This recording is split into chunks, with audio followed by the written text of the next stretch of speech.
Assalamualaikum warahmatullahi wabarakatuh. Selamat pagi Ananda Soleh Soleha. Berjumpa kembali dengan Bu Novi di pembelajaran online. Hari ini Bu Novi akan mengajarkan kalian pelajaran fikih mengenai tentang hitan, yaitu bagian waktu dan juga hikmah hitan.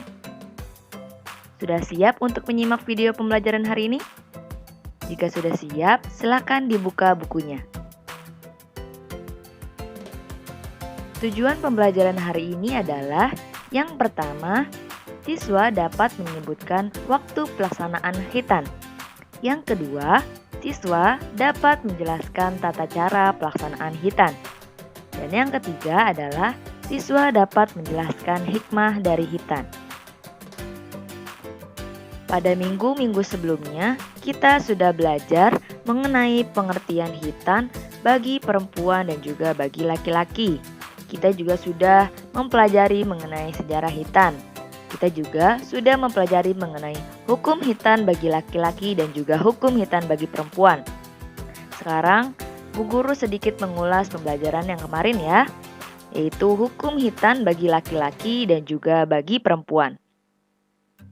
Hukum hitan bagi laki-laki dan perempuan ini berbeda. Hukum hitan bagi laki-laki adalah wajib. Dasar diwajibkannya hitan bagi laki-laki diantaranya yaitu perintah Allah Subhanahu wa Ta'ala untuk mengikuti ajaran Nabi Ibrahim alaihissalam. Selain itu adalah hadis Rasulullah Shallallahu alaihi wasallam. Nabi pun telah memerintahkan kita untuk berhitan. Rasulullah Shallallahu alaihi wasallam bersabda atau berkata yang artinya, tanggalkanlah rambut kekufuran darimu dan berhitanlah. Pada zaman dahulu, pernah ada peristiwa ketika Usaim bin Kulaib masuk Islam. Maka Nabi Muhammad memerintahkan Usaim bin Kulaib untuk segera berhitan. Selanjutnya yaitu ada hukum hitan bagi perempuan. Hukum hitan bagi perempuan maupun laki-laki adalah wajib karena termasuk fitrah dan juga syiar Islam. Dan hitan terhadap perempuan adalah makrumah atau kemuliaan. Hari ini kita akan lanjutkan materi selanjutnya yaitu tentang tata cara hitan. Tata cara hitan yang pertama, tata cara hitan bagi laki-laki. Tata cara hitan bagi laki-laki yaitu dengan cara memotong atau menghilangkan sebagian atau seluruh kulit penutup depan dari penis atau alat kelamin laki-laki.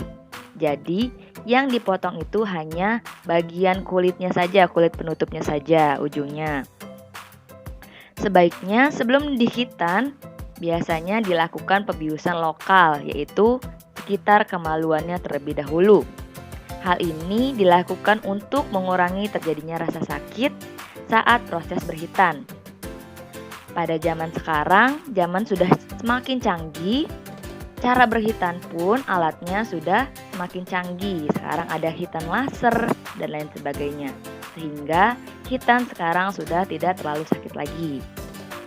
Yang kedua yaitu adalah hitan bagi perempuan. Sedangkan hitan pada perempuan dilakukan dengan cara menghilangkan sebagian kecil kulit ari yang menutupi klitoris, bukan membuangnya sama sekali. Di sini sama seperti laki-laki, hanya bedanya kalau perempuan ini kita menghilangkan sebagian kecil kulit ari yang menutupi klitoris, bagian ujungnya saja dan tidak membuangnya sama sekali. Jadi sama ya, dibuka seperti mengupas penutupnya. Jadi tidak membuang sama sekali. Sudah paham mengenai tata cara berhitan? Jika sudah paham, Bu Guru akan melanjutkan ke materi selanjutnya, yaitu mengenai waktu berhitan. Waktu wajib berhitan adalah pada saat balik, karena pada saat itulah wajib melaksanakan sholat.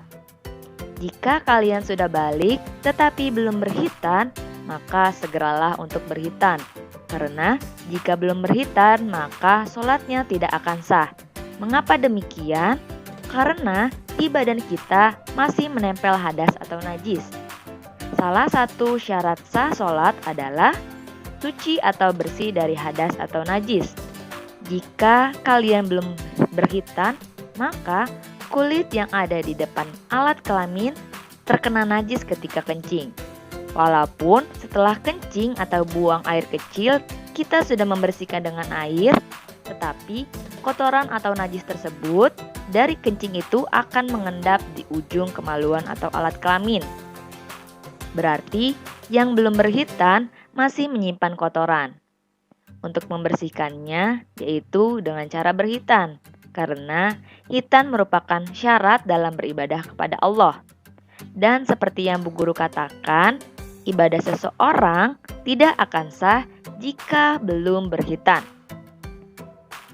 Rasulullah Shallallahu Alaihi Wasallam telah bersabda melalui riwayat Ibnu Abbas radhiyallahu anhu yang berbunyi, Al-aqlafu la tuqbalu lahu salatun wa la tuqalu dabihatuh.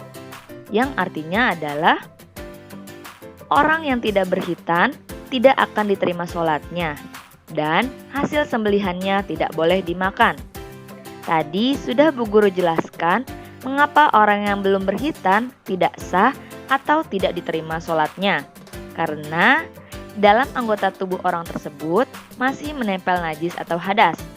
Selain itu, jika seseorang belum berkhitan sampai usia melebihi batas balik atau dewasa, misalnya 20 tahun belum berkhitan, dan ketika ibadah kurban, ia berkurban sapi atau kambing atau domba, maka daging yang dikurbankan oleh orang tersebut tidak boleh dimakan. Sungguh jelas apa yang telah diperintahkan Allah dan juga Rasul mengenai tentang berkhitan. Maka yang belum berkhitan segeralah berkhitan sebelum balik. Sedangkan waktu sunnah untuk berkhitan adalah sebelum balik. Waktu ikhtiar atau pilihan yang baik untuk dilaksanakan adalah hari ke-7 setelah lahir atau 40 hari setelah kelahiran, atau juga dianjurkan pada umur 7 atau 10 tahun. Melakukan khitan pada umur 7 sampai 10 tahun karena pada saat itu anak mulai diperintahkan sholat. Ada riwayat bahwa Rasulullah Shallallahu Alaihi Wasallam menghitan cucu-cucunya yang bernama Hasan dan juga Husain pada umur 7 hari setelah kelahirannya, sehingga disunahkan menyelenggarakan khitan pada hari ke-7 hari kelahiran. Selain itu, menurut ilmu kedokteran modern, waktu yang paling tepat untuk berkhitan adalah ketika anak masih bayi atau baru dilahirkan. Biasanya, masyarakat Muslim Indonesia pada umumnya anak laki-laki dikhitan pada usia antara 7 sampai dengan 10 tahun. Waktu khitan biasanya dilakukan pada waktu libur panjang sekolah atau pada waktu sekolah. Selain mengetahui tata cara dan juga waktu untuk berkhitan, kita juga harus mengetahui walimah khitan. Apakah yang dimaksud dengan walimah khitan itu? Walimah khitan artinya adalah perayaan. Walimah khitan ini boleh dilaksanakan dan hukumnya sunnah memenuhi undangan seperti undangan lainnya. Khitan bagi anak laki-laki disunahkan untuk disiarkan, sedangkan untuk perempuan tidak sunnah untuk disiarkan. Biasanya walimah khitan ini dilaksanakan sebagai bentuk syukur atas nikmat dan juga rezeki yang telah diberikan oleh Allah.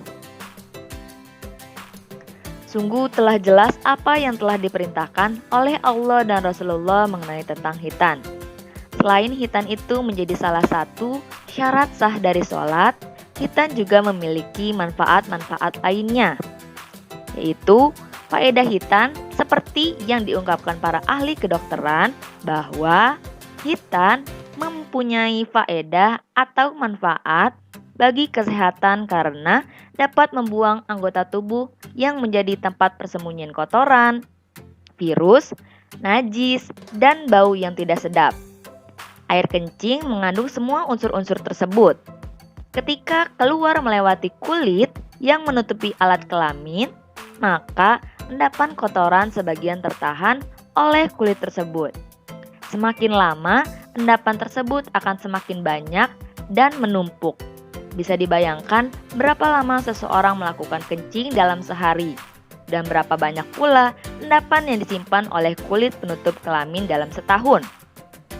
Oleh karenanya, banyak penelitian medis membuktikan bahwa penderita penyakit kelamin lebih banyak dari kalangan yang tidak berhitan. Ini juga yang menjadi salah satu alasan non-muslim di Eropa dan Amerika melakukan khitan loh. Selain itu, ada juga hikmah atau manfaat khitan yang lainnya. Yang pertama adalah khitan merupakan pangkal fitrah dalam syiar Islam. Yang kedua, khitan itu sebagai ciri atau tanda bahwa kita adalah pengikut Nabi Muhammad SAW dan kita melestarikan syariat dari Nabi Ibrahim alaihissalam.